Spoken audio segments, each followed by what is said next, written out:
Again, TJ DeSantis along with Mike Wilson downtown here inside the 10th Planet HQ. This for the 10th Planet qualifier. Again, TJ DeSantis along with Mike Wilson. Finals.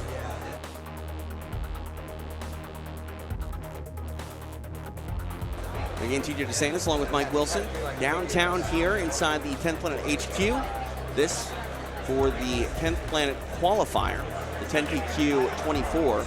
It is all about the Absolute Tournament. It goes down October 23rd in El Paso, Texas, and the road to El Paso starts here in Los Angeles.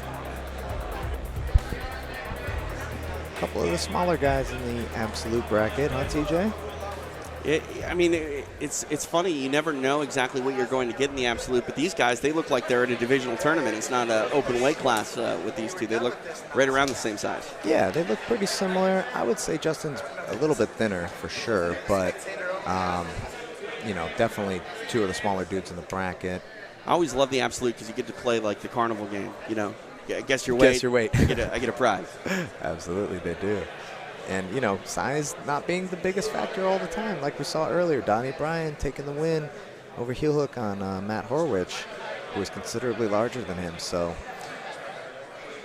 that was the old saying, you know, early UFCs, Royce Gracie was small, but now we're in a time where I believe size and strength has a bigger impact because you got to believe that everybody here, they're not, you know, novices by any means when it comes to jiu-jitsu. Their technique, it's all on point. So strength probably does have a bigger factor than it did, obviously, you know, 20 years ago.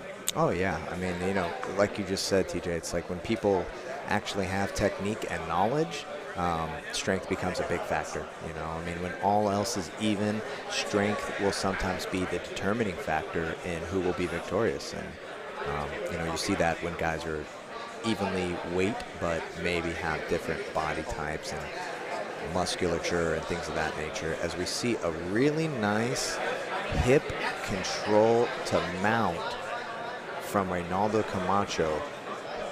Just hip pressured his way down over Justin Turner, figure forward the legs a la Khabib style, and then mounted him. And now he's got an underhook on the left arm. His hips are heavy. Justin Turner is in a world of pressure right now. What are your thoughts on the mount position here with the traditional EBI rules? In combat jiu-jitsu, it's a good place to strike, but here in EBI, do you want to force your opponent to wear the weight a little bit more before you get aggressive and try to, you know, grab something, or do you feel this is a good position to try to be offensive and, you know, grab an Ezekiel or something like that? Yeah, I mean, you know, it's everyone. It really comes down to styles. You know, it's like if you're a guy who's a good pressure guy and you're, you know, that's your spot. A lot of people, for some reason, you know, they don't ever develop a great mount. Right. Because there's a fundamental lack of understanding of control sometimes. And I'm seeing right now from Reynaldo, he does not lack that understanding. He understands what it means to control the mount because he's keeping Justin's arm isolated the entire time. And what that has done is that's forced Justin to only push Reynaldo's hips with his left arm, his free arm. And Reynaldo's hips have been plugged in down the entire time. And I know the camera can't see, but we can from our angle, where Reynaldo actually has his feet crossed under Justin's butt. He's pulling his heels towards Justin's hips. So what that does is that doesn't enable Justin to use his legs effectively to swim or Alcatraz his way back into some sort of guard. Reynaldo's just done a really good job of keeping Justin's arm controlled, keeping the pressure right above that shoulder line below the elbow, and keeping it isolated. And, you know, I think a lot of guys don't use this to their advantage in the way that mount used to be thought of. It used to be thought of a position where you would cook the guy.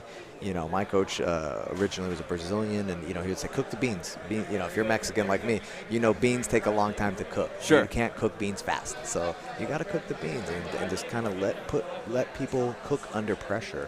And I think that's what Reynaldo is doing. And I think Justin is starting to turn and maybe give up the back because he's feeling threatened by that head and arm. And I feel in like MMA, the mount is looked at as more of a position where you're trying to get a higher mount. You try to get, you know, up their body and utilize it for strikes where, like you said, you can cook your opponent here.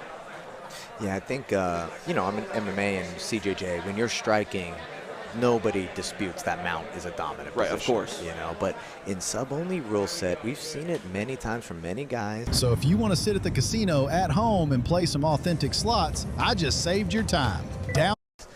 You know, they play possum, they let you mount them, and then they explode into leg attacks from there. And that is a good technique if that is your style, like we said before. You know, it looked like Reynaldo's style was heavy pressure on top, mountain. But now we see Justin on top, and that might be...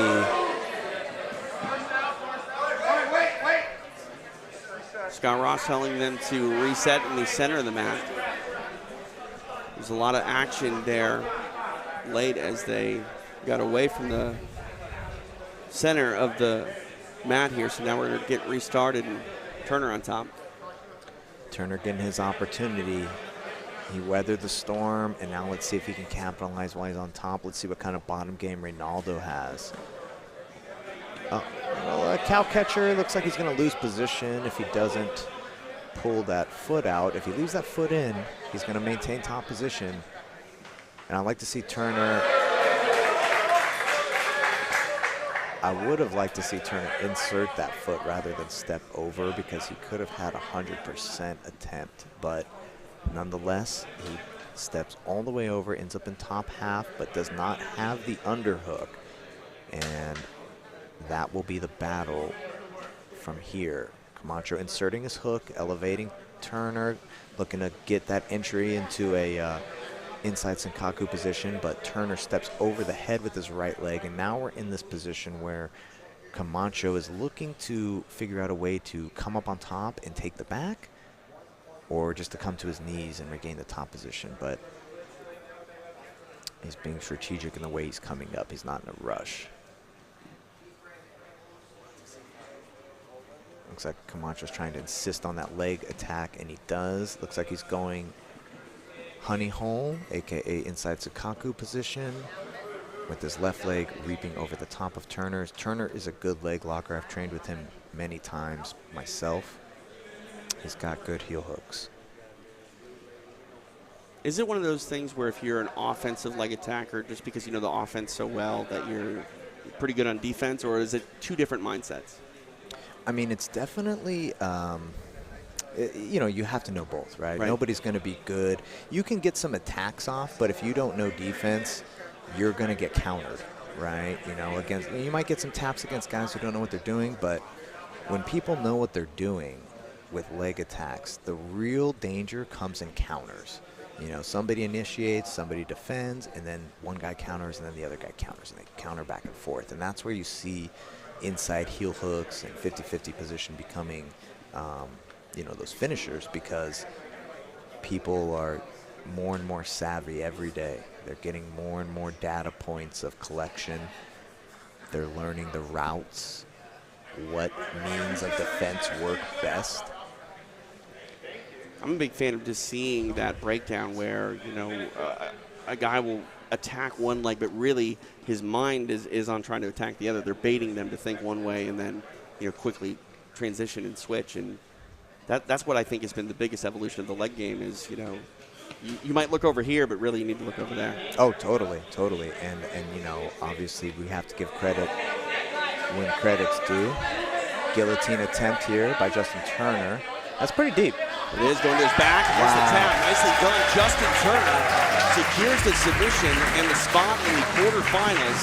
A guillotine will get it done.